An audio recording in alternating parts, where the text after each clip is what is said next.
I've put together this video to walk you through the math and the metric refresher lab. The information in this lab is especially important. It's a preview of the type of math you can expect throughout the course. If after viewing the materials provided, and that includes the pre-work and the answer key as well as this video, and you're still lost, you should consider using the school's tutoring services. If you're unable to find the link on the school website, please reach out to me and I'll provide those to you. In the section titled Distance Measurements, you're asked some basic questions that pertain specifically to the prefix for metric distances. Remember, the base measurement for metric distance measurements is the meter. For reference, you can search the metric conversion prefixes. The first link is to the NIST or NIST website. NIST is the National Institute of Standards and Technology. I can scroll down to find a table that consists of all of the prefixes that we'd expect to find in our labs. So question 1 asks, how many centimeters are there in a meter? If I look at the NIST table, I find that centi is 1/100th of a meter. That means there are 100 centimeters in a meter. Question 2 asks how many millimeters are there in a centimeter. Returning to the NIST table, I find that milli is 1,000th of a meter. The prefix milli means 1,000th. Centi means 100th. Therefore, there are 10 millimeters in a centimeter. Question 3. How many millimeters make up a kilometer? In the NIST tables, I see that kilo means 1,000. Therefore, there are 1,000 meters in a kilometer. Question number 4 then asks, identify, given the following pairs of units, which of the values is the larger, and identify the larger one by circling it. So question 4a says to compare decimeter with decameter. You can do this in 2 ways. First, we can do an internet search for decimeters in a decameter. The first result says there is 1 decameter in 100 decameters. Therefore, the decameter is the larger unit. I can also go to the NIST table and see that deci is 1/10th of a meter. I can also see that deca means 10. So again, the decameter is the larger unit. I've used 2 different methods to come up with the same answer. If one had disagreed with the other, then that means I must have an issue with one of the 2 methods that I chose, or at least the conclusion that I drew from one of the 2 methods. In 4b, I'm given kilometers and miles. Like 4a, I can do a search for kilometers in a mile. I'm returned the results that 1 mile is equal to 1.60934 kilometers. We can conclude then that miles are the larger unit. Note that as a check, I can go to my car speedometer. If both miles per hour and kilometers per hour are shown, we can see that there's an alignment of values at 100 miles per hour with 160 kilometers per hour. The only way this can happen if miles is a larger distance than kilometers. The rest of the table is very similar, so I can use the same procedure for 4c through 4e. Question 5 asks, how many kilometers are in 1 astronomical unit, or AU, given that 1 AU is 1.5 times 10 to the 11 meters. Using the methodology described in the video recommended in the instructions that accompanied the link to this lab, we can do the following calculation. Note that we always start with what we know. 1.5 times 10 to the 11th meters times 1,000 meters per kilometer. Canceling meters leaves us with 1.5 times 10 to the 8th meters. Now to verify the solution, we can do an internet search for the definition of AUs in meters.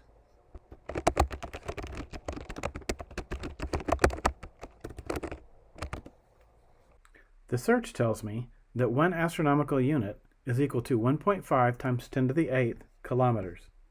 So I can compare this with the answer that I got. Note that you'll need to show your conversions from the starting place provided in the problem to receive full credit for the problem, since the calculation itself is the whole point of the question. Sometimes the answer is not the only solution. You also need to show your work so that you can see how you got from what was given in the problem to what the problem is asking for. For question 6, we're asked to convert the speed of light expressed as 3 times 10 to the 8th meters per second in miles per hour. We'll use the dimensional analysis to solve this problem so that our final units are in miles per hour. Again, we'll start with what we know. We'll convert meters first using our chosen conversion factors. For instructional purposes, I'll use more conversion factors, first going from meters per foot, then feet per mile. You can go straight to meters per mile if you wish, as long as you show your work. Now we'll convert time, again using 1 unit at a time, though you can go straight from seconds to any other unit. Once we do all of the calculations, we find the answer in miles per hour is 6.75 times 10 to the 8th. Next, question 7 asks, how many kilometers does light travel in a year, given that light travels at a velocity of 3 times 10 to the 8th meters per second? We'll use the equation distance equal velocity over time. Again, starting with what we know and ending with the units of kilometers per second, we'll convert distance units first. First, converting meters, we know that there are 1,000 meters in a kilometer. Canceling out the meters, that leaves us with the result in kilometers. Next, we'll add the time conversion. Canceling out all of the similar units leaves us with a value of 9.46 times 10 to the 12th kilometers per year. Next, question 8 asks for the definition of the light year. A simple internet search is sufficient. Be sure to review the answer key to see the expected answer.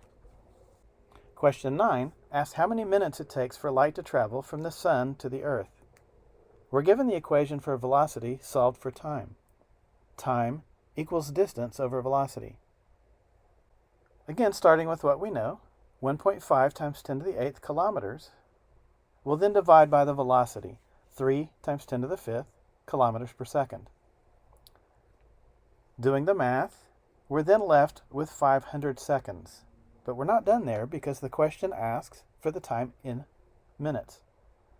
We must then convert 500 seconds to minutes by applying the conversion factor, 60 seconds per minute. Again, completing the math, we're left with the result of 8.3 minutes. Question 10 asks, how many kilometers is our closest star? The closest star, not the sun, that is, which is 4.3 light years. Again, starting with what we know, we start with 4.3 light years, and we know that there are 9.46 times 10 to the 12th kilometers in a light year. Canceling out our like units leaves us with 4.071 times 10 to the 13th kilometers. Finally, question 11 asks, how long will it take a spacecraft to get to Alpha Centauri at a speed of 42,000 meters per second?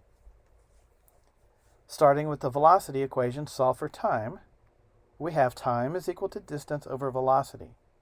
We'll then, first, convert the distance.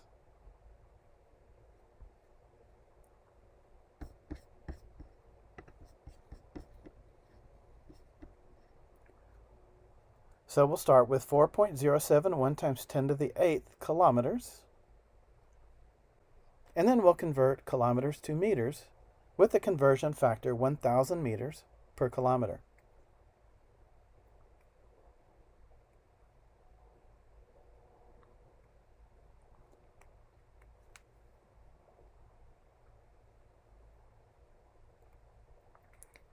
Next, we'll convert our time unit by going step by step.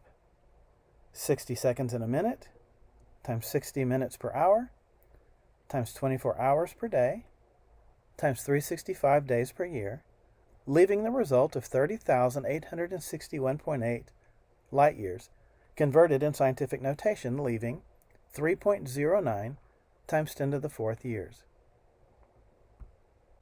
Now, at the conclusion of watching this video, please refer to the answer key provided to find some additional things that you can do to ask yourself the question, does my answer make sense?